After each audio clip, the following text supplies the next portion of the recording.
Hello and welcome to another segment of Interviews That Matter. I'm your host Raj Mehta. Friends, in this segment we bring those guests who influence our lives.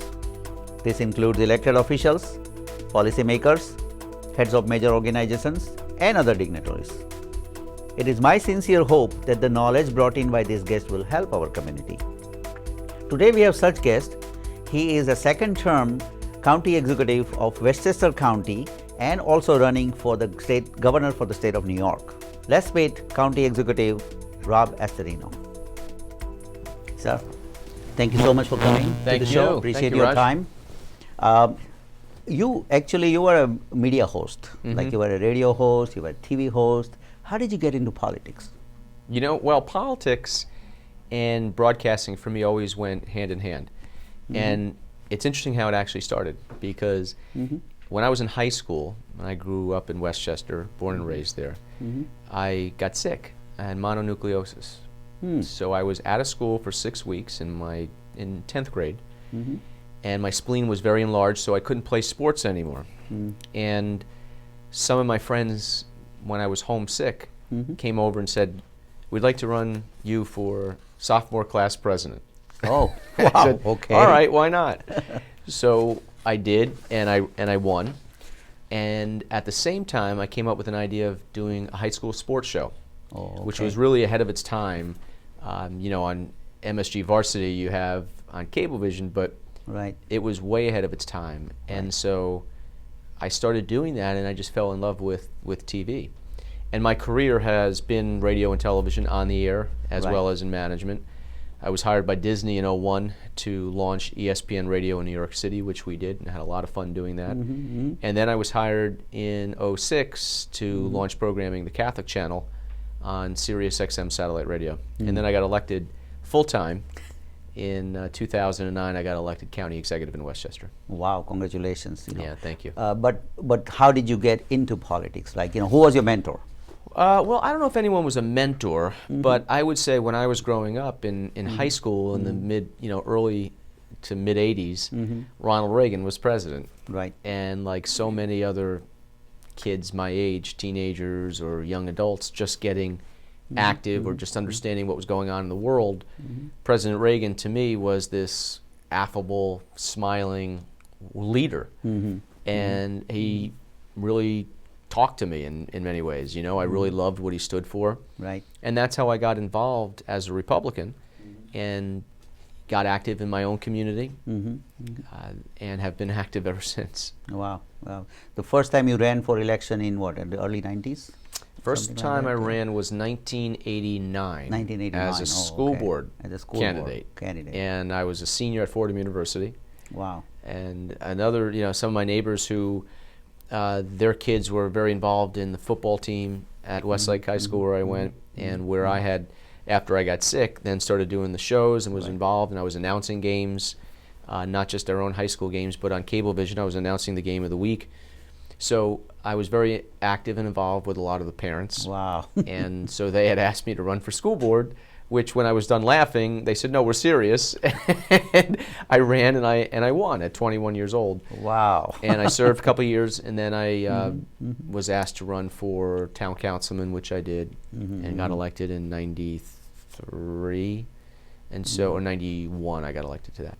So it's been interesting, but those were all part-time jobs. Right. You know, I had a career. I was going into New York City and working, and then at some point, they sort of intersected, and I had to decide which way to go. And I felt in 2009 that Westchester County was taxing like crazy, spending like crazy, driving businesses away, people were moving, and it was not the county that I wanted to raise my kids in because we weren't going to be able to afford it. Right. Like so many people were leaving, I didn't want that to happen. So I decided to toss my hat in the ring and run for county executive. And everyone said, "Oh, you're crazy. Westchester's 49% Democrat, 24% Republican.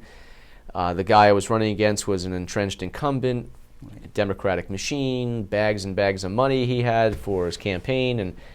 And but I felt very strongly that if we offered an alternative, that we would have a shot. And lo and behold, I won big by like 14 points, and then got reelected in November this past year. Right. By a 13-point margin. And in between governing, we entered with a $166 million deficit. That was my gift from my predecessor. Oh. We did away with the deficit. We balanced the budget. We cut property taxes or froze them for all 4 budgets, and a 5th year is going to come up with no tax increase. And we made sure that those in need received the help that they needed. And so I'm very proud of what we did, and now it's on to a potentially a different challenge. I know. It's that we'll talk about it. Yeah. You know? But how did you do that then? I mean, what was the, Is what, getting elected or governing? No. Cutting taxes. Yeah. Well, making Westchester more good for business. Yeah. Well, Raj, what we did was, look, we wanted to make sure that we prioritized. Because like in any household budget, you can keep going out to dinner every night and throwing stuff on the credit card, but at the end of the month, you're going to get that MasterCard bill or Visa bill, and you got to pay it. And if you don't, you pay part of it, you get interest, and everything gets worse. And I decided we were going to act like adults. We were going to be responsible. We were going to make reasonable and rational savings and reductions. We were going to put more money into where it made sense and take money away from where it was being wasted. And that's what we had to do in every part of the budget. And as a result, we spend less today than we did 4 years ago. Wow. We have reduced the taxes. And 30,000 new private sector jobs were created in Westchester in the last 4 years. So the businesses responded, and they're more willing to invest in Westchester, which means more people are being hired, which means the economy is one of the lowest in New York State. And so that's the way it should work. Yeah. So, I mean, still the taxes are very high. Oh, there's no question about it. About school taxes. Right. Just like in Long Island. I mean, Long Island is the also taxes are oppressive in the New York metro area. Right. And sometimes you don't get what you pay for. We have extraordinarily high taxes in New York State, the highest tax state in America. Right. We got third world roads. Our infrastructure is crumbling. We spend more in New York State on schools and school aid per pupil, and we're 32nd in results in the nation. So, things are horribly wrong in New York. People know that. We're going in the wrong direction. We're dead last 50th in all the wrong categories. We have more people leaving New York State than any other state. 400,000 New Yorkers have thrown in the towel in this state in just the last 4 years. That's the biggest indicator. When people feel there's no hope, or that the jobs are somewhere else, where the cost of living is somewhere else. I mean, how many people do you know that have put a for sale sign on their front lawn or closed their business? They're now in South Carolina or North Carolina or Florida, and they pick up the phone and call you and they're like, why are you still there? Do you know what my taxes are a year? $1,200 a year or something like that. It's crazy. And we can do so much better here in New York. We don't have to settle for the crazy oppressive taxes and regulation, but it's going to require leadership. And for all the talk that Andrew Cuomo has done, when you pull away the curtain, we are still the highest tax state in America, the worst business climate, the most residents leaving, the most corruption in this state than any other state, and it's only getting worse. And he's heaped on billions of dollars in new debt and spending, and he's backtracking now on Common Core, which I've been an absolute opponent of. And so he's very much in favor of Common Core, and that's why I call it Cuomo's Common Core. He was the first to go out and support it, to take the federal money, to rush through the implementation, which has been a disaster, not just on Long Island, but in Westchester and all over New York. And now he wants to pretend like he doesn't own it. Well, he does own it, and he should be the leader and tell us why it's so great, because I think it's atrocious. We need to raise standards. There's no question about that. Right. And I totally agree that we need to raise standards. We do need teacher evaluations. But the way we're going about it, in letting basically the federal government take over local schools and curriculum, is the wrong way. And this is going to be the biggest education experiment in the United States. It's completely untested. They have no idea how the results are going to turn out in a decade. And meanwhile, our kids are now lab mice in this experiment. And the amount of money in property taxes that are going to have to pay for this in the coming years could be astronomical. But there is a property tax cap, right? On the Well, school districts and all that. So I'm going to use air quotes here, because the tax cap itself right. is just guaranteeing taxes go up every year. This gimmick that the governor is doing right now for a rebate with his name on the check and smiling face in October is nothing but masking the problem, because next year when that rebate goes away, you're basically going to pay for this year's increase again and next year's increase. So we're not getting at the root cause of the problem, and that is spending is going up like crazy in Albany. They're driving it down to the local level with unfunded mandates, which are killing our schools, killing our municipalities, our counties like Nassau and Suffolk, and their unwillingness, because of the governor's unwillingness to tackle these real problems, is going to make sure that this state continues to spiral downhill. Right. Now, running for a county and running for a statewide, it's a very different ballgame, right? Obviously. Yes and no. They're similar. I mean, the jobs, Westchester's almost 1 million people, so it's a big county, one of the biggest counties in New York. Right. It's complex. You're dealing with, big budgets and all different problems in a very diverse county. Westchester is, of our 1 million people, we have 22% Hispanic. We have 14% African American. We have a growing Asian population. We're the 8th largest Jewish county in the United States with 150,000 Jews. So it is a very diverse county. We've got extraordinary wealth. We've got poverty. We've got problems and everything in between. And we've got a vast middle class that are struggling to keep their heads above water. And so when I hear that, we have 3 kids, my wife and I. We have a 10-year-old son, a 9-year-old daughter, and a 4-year-old daughter. And just thinking ahead how we're going to pay for college education, like most people in my shoes, you're thinking, oh my God, how are we going to do this? Right.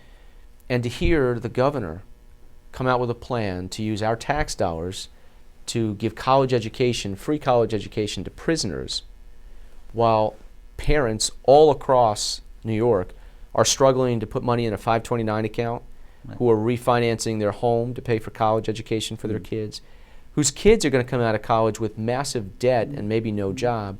That just gets at why the priorities are so wrong in New York, where prisoners get to the front of the line for free college tuition, and those who are struggling, the middle class and New Yorkers who have done good, they're sent to the back of the line. That's, in my opinion, what's totally wrong. It's symbolic of what's wrong right now with this governor in this state.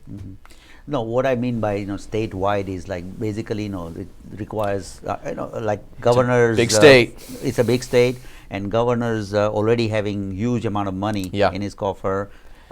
So it's a similar challenge you had in 2009. Exactly.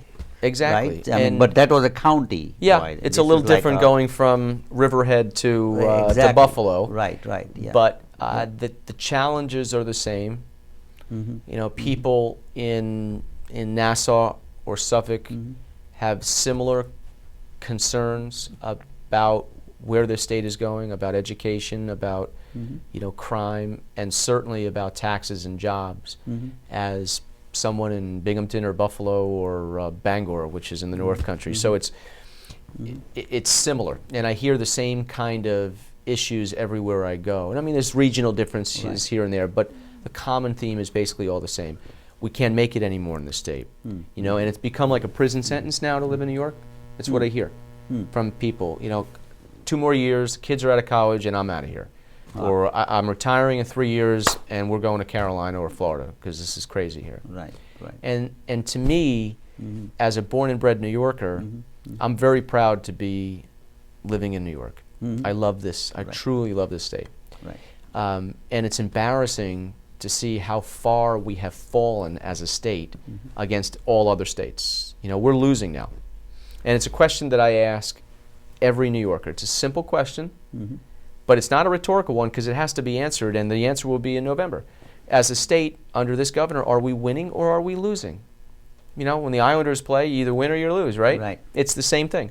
Either we're winning or we're losing. And I think by all objective standards, dead last 50th in all the wrong categories, as I mentioned before: highest taxes, a bad economy, outflow of our own residents more than any other state in America, worst business climate, highest electrical rates. You go on and on and on. We are dead last. And this governor has done nothing to move us ahead. The popularity of governor is still high. Not really. Not No. really. No, and you know, look, polls are a snapshot in time, okay? Right. But his approval rating is in the 40s now. People are starting to see that what he has said versus what is happening are two very different things. Right.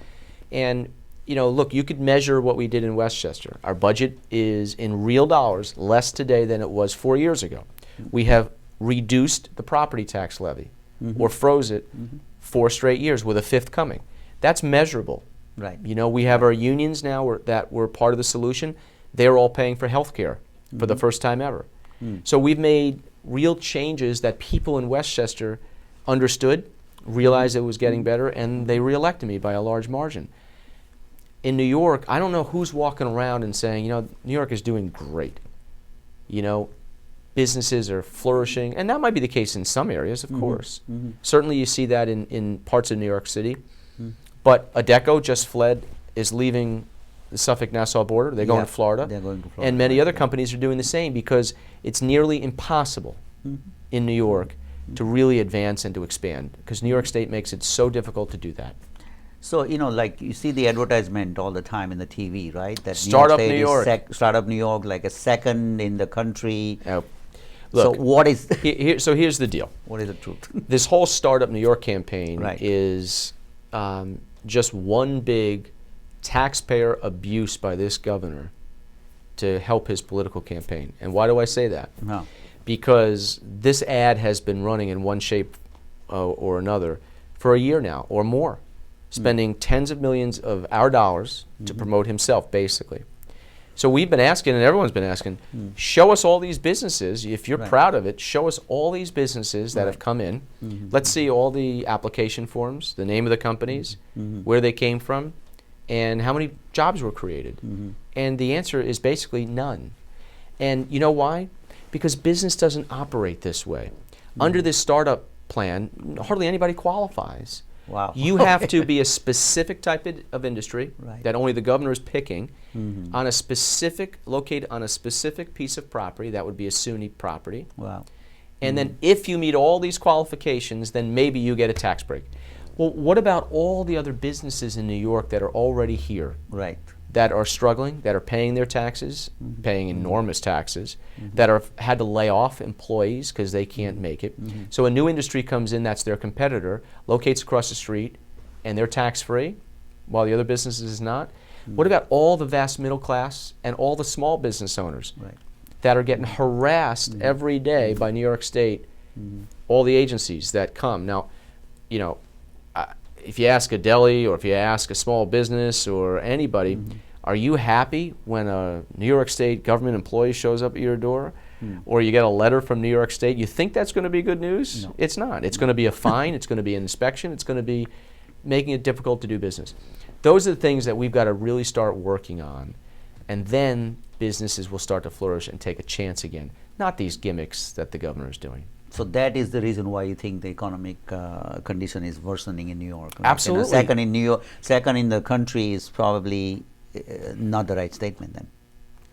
By the private, I'll private ask jobs. anyone out there right now. Do you feel New Right. York is so much better than it was? Right. Do you feel that businesses are just expanding left and right? That it's a lot easier to do business today? The answer for most people is no. And we have to make significant changes. You know, Andrew Cuomo on a good day is managing our decline. On a bad day, he's accelerating it. And you ask why people are going to Florida. You ask businesses why they're going to South Carolina or North Carolina or Georgia or Alabama. I mean, there's so many places that they're going because, just like Texas, they've lowered the regulations, they've made tort reform, they've done things that induce businesses to come and make it easier to actually set up shop, expand, and make it. Here, I mean, you're against the 8 ball all the time, and it's very difficult. Now, tell us that what the state should learn from the Westchester County. I mean, in Westchester County, I mean, in Nassau County also, the county executive has frozen the taxes for like last 4 years, and he's been doing also a good job here. Yeah, I think County Executive Mangano has done a good job. Right. So, what state should learn from that? The state should learn that the real you know, the rubber meets the road on the local level. You know, where schools educate our kids, where garbage is picked up, where roads get paved. It's the bottom up, and the state is really crushing local municipalities. Our pension costs are through the roof. Our Medicaid costs are through the roof. I'll just throw this out. I mean, in Westchester alone, and it's pretty similar that others are dealing with this, our pension costs in just the last 12 years have gone up 3,000%. In Westchester, from about $3 million in real dollars to $101 million this year. It's unsustainable. Right. You also look at some of the work rules we're dealing with, the unfunded mandate costs, all these issues, and for all intents and purposes, the property tax now has become a state property tax. In Westchester's case, 85 cents of every dollar we take in from the property tax levy goes right back to Albany for just 9 of their mandates. So we're paying, without any say in it, we're paying for Albany's programs. So there is no incentive for Albany to start curbing costs because they just shove it down our throats on the local level and we have no say in it. So that's the biggest concern that superintendents of schools have, school boards, village mayors, town mayors, supervisors, and city mayors and county executives have on Medicaid alone, and this can't be misconstrued because we want and must help those in need. There's not a question about it. We've got a lot of people who need to be fed at night. No child should go to bed at night hungry. We've got a lot of people in need. The problem is we're wasting so much money that we can't afford the essential services. That's why the roads are terrible. That's why, you know, our airports, as Vice President Biden said, are like third world airport. Right. It's why we have crumbling infrastructure, because there's no money to pay for those because we're wasting it. And on Medicaid in New York State, we're getting close to $60 billion. Now that means nothing to anyone, but let me put it in perspective. We're spending more in real dollars on Medicaid in New York alone than Texas, Florida, and Pennsylvania combined. Wow. You cannot tell me the system is broken. And all those billions of dollars that we're throwing away or giving people and they're using it fraudulently, that's money that can go back to education, that can be used to lower taxes, that can go for paving our roads and fixing our roads and bridges, the real things that we should be doing. Are you in favor of pension reform? Absolutely. Because and it that didn't is go the far biggest enough. Cost. Sure, but it's, look, right now you have a system where in the past, decades ago, it was about $3 per taxpayer dollar for every $1 that the pensioner was contributing. You know what that ratio is today? 20 to 1. Wow. $20 that you and I put in for somebody's retirement in the public sector for every $1 they put in.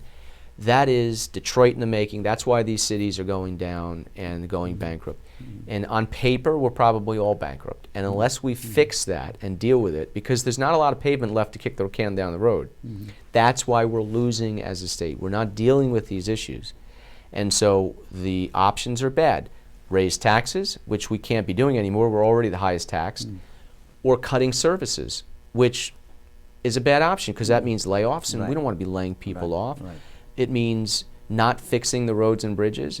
It means borrowing money, which has to be paid back, so there goes the debt for our kids. All bad issues, you know, cutting classrooms and programs and teachers.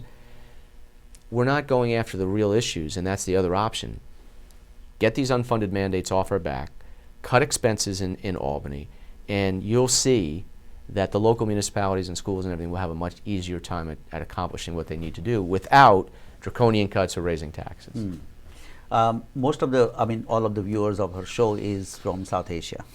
So what is your message to them, basically?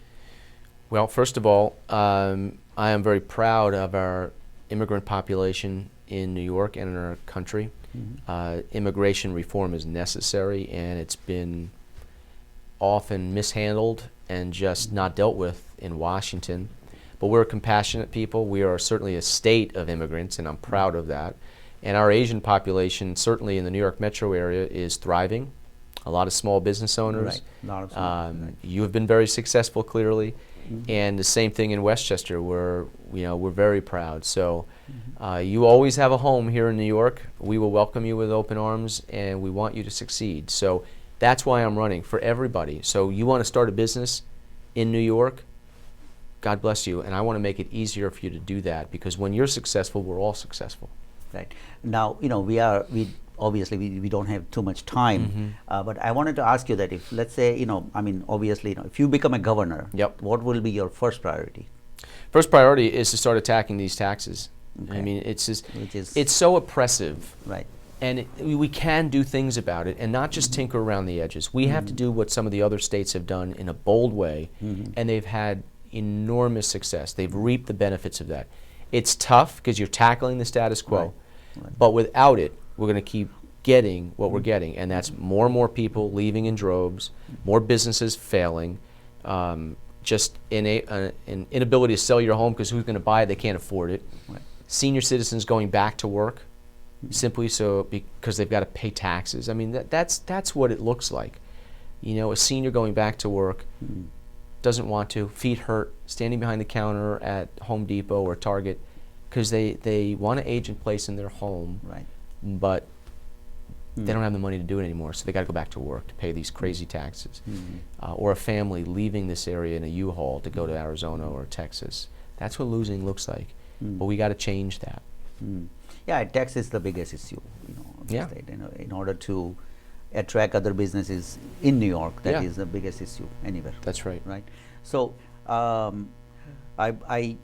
want to wish you all the best Thank you, for Raj. Thank you. November, and I'm sure that you already have won battle in 2009. This is Yeah. another bigger battle for you. Yeah. So I'm sure you'll be fine, and then you just have your energy and keep moving I'm around ready. all I'm over ready. the state, and That's right. that's the only On the road again. on the road again. There you go. There you go. Now, Raj, thank you. Do you want to take my interview at all? I'm ready. I'm ready. Let me start interviewing you. There you go. Thank you again. Thank you. Thank you for joining us today. If you have any questions, comments, you can email me at rajmitv@gmail.com. That's again rajmitv@gmail.com. You can watch our prior shows on YouTube at youtube.com/Infosys International. Again, that's youtube.com/Infosys International. Until next time, have a great week. Thank you. Thank you. Raj.